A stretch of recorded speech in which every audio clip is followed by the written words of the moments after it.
viidiyoo filattu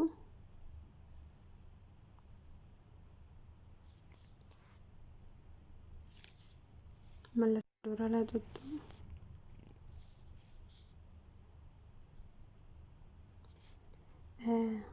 management dollars tuttu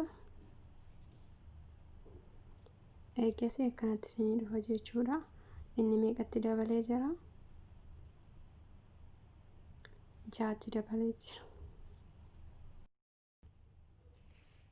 Okay, nageenya karaa waaqayyo isiniif haa baay'atu.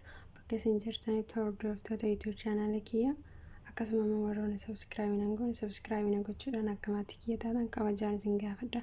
Barumsi narraaf qabadhee isiniif dhiyaadhi jechuudha.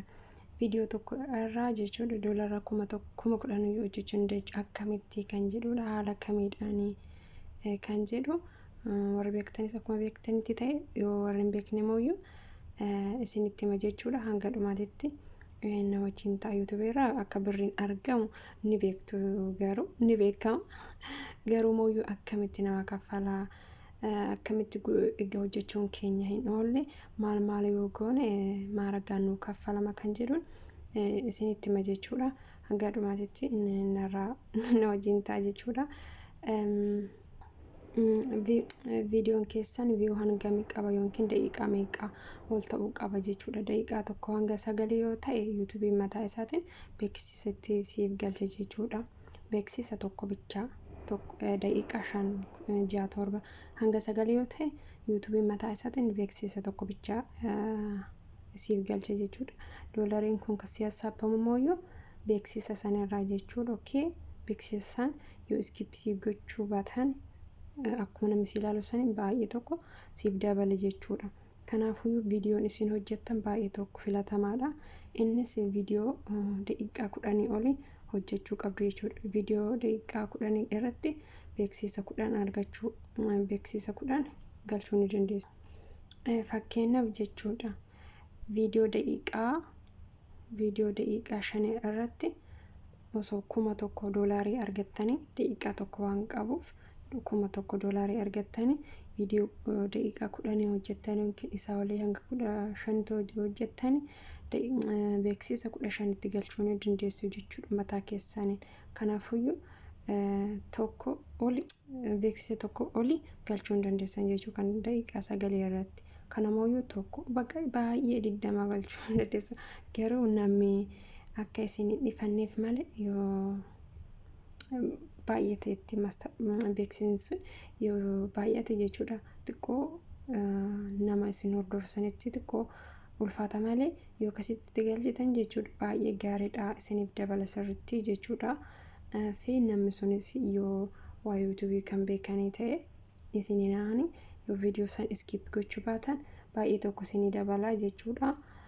Kana fakkaata immooyyuu viyuunis irratti hundaa garuu namni tokko viyuudhaan miliyoona qabaate kan baay'ee doolarii kana sabneef hin jira maalidha yookiin daqiiqaa 10 gadi ta'eeti yookaan immooyyuu viidiyoo san iskip godhaniiti jechuudha. Irra caalaan beeksisa kana itti galchuudhaa fi namni maaragaan si ilaaluudha jechuudha. Kana fakkaata ammarraa achi namni monetization taatan yookiin namoonni monetization hin ta'in illee jechuudha. Viidiyoo daqiiqaa 10 olii osoo hojjettanii 10 11 12 isaa osoo hojjettanii filatamaadha isiniifis gaariidha isiniin jedha. Viidiyoo xiqqoon kun immoo baay'ee hin asaabu jechuudha. Hin dabalu jechuudha. Akkasiin jedha akkamitti yoo goone akkamitti akka beeksisa kana itti galfannu isinitti agarsiisa moobaayilii kiyyaanii hanga dhumaatitti. Okay, Chrome keessa seentu jechuudha. Chrome keessa seentanii viidiyoon keessan isinii dhufa. Duraayyuu YouTube Studio hojjettanii research gootanii desktop bantanii jechuudha. Akkanatti isinii dhufa jechuudha viidiyoon keessanii. Akkanatti isinii dhufa viidiyoon kiyyaa itti galcheen jira waan ta'eef akka isinii galuuf liiv ittiin galche jechuudha. Okay, kan daqiiqaa meeqati garuu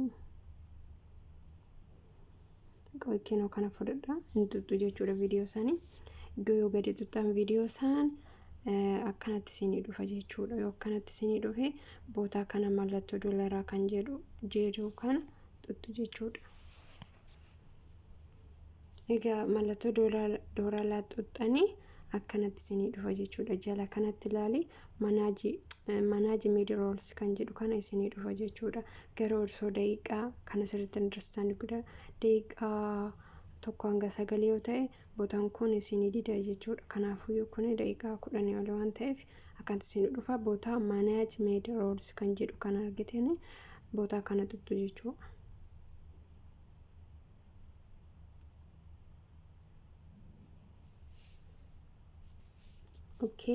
Viidiyoon kun garuu daqiiqaa 16 beeksisa meeqatti galee beeksisa 2 bichaadha.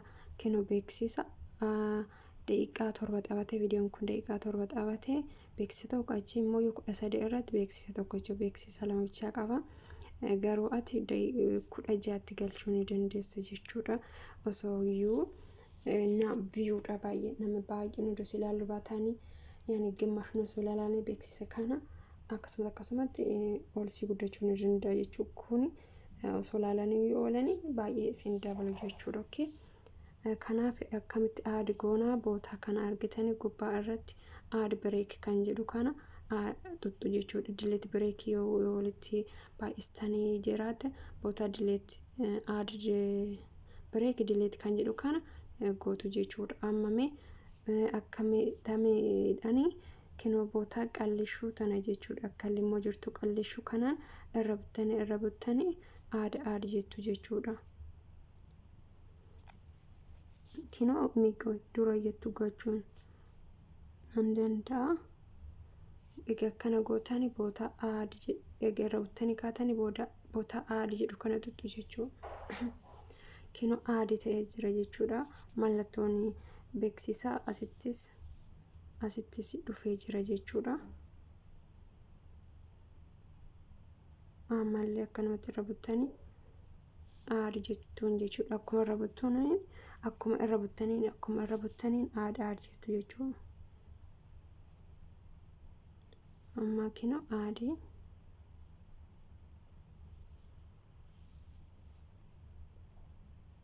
isinitti mul'ata jedhee yaada.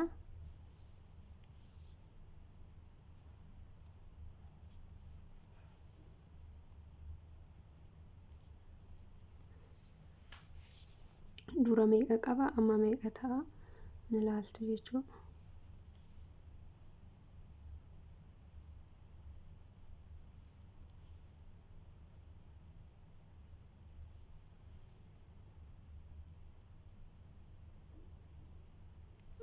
Aadii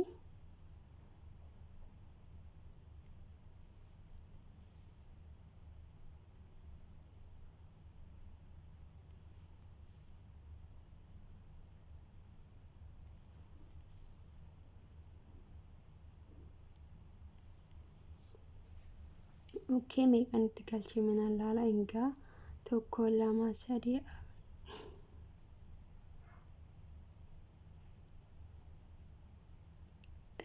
16tti galcheen jira jechuudha.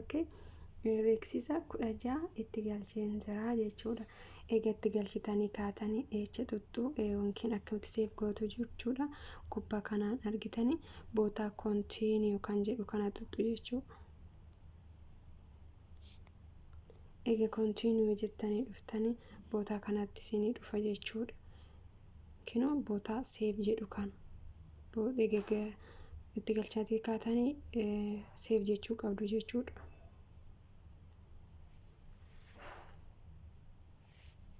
Kinoo akkanatti seef isinii ta'ee jira jechuudha. Mee duubatti deebiin akka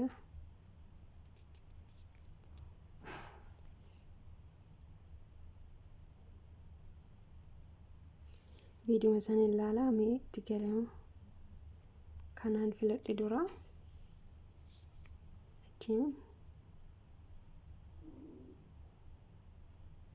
Kinoo argitanii itti galee jira jechuudha.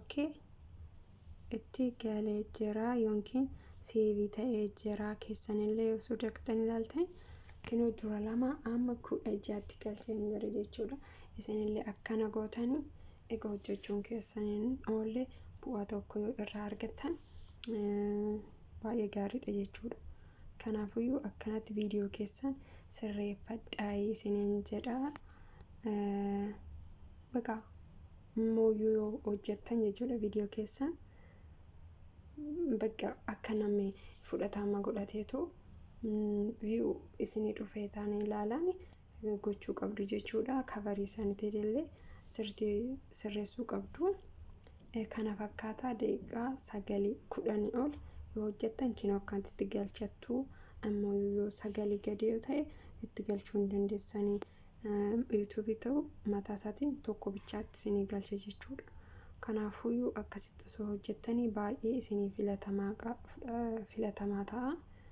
Isinillee bakka itti gammaddanii sideen isinii yaada. Kana fakkaataa barumsi kiyya har'a kana fakkaataa yoo isinii galuu baate keessaan na gaafachuu dandeessu isiniin jedha. Bakka kana fakkaataa isiniin jedha. Yoon balleesse dhiifama naaf godhaa isiniin jedha. Hanga barumsa biraatti walitti deemnutti nagaatti naaf turaa. Okay.